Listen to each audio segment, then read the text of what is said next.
Ferðaþjónusta fatlaðra hefur legið undir ámæli. Fatlaðir eru síkvartandi yfir því að þeir fá ekki nóg mikið af ferðum á góðu verði.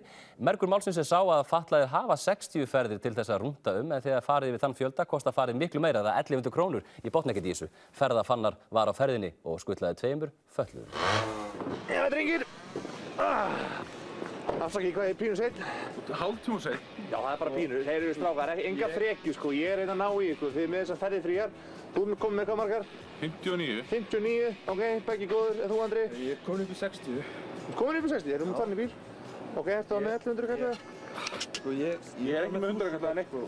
Nei, Getur ekki lánað mér? Hvað ertu með? Ég er með 1000. Hvað er með 1000? Það kostar 1100.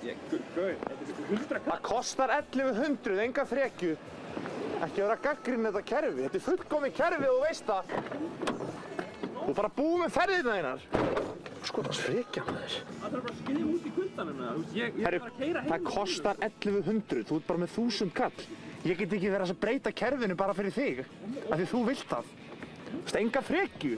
Þú kemst ekki með. 1100 er verðið.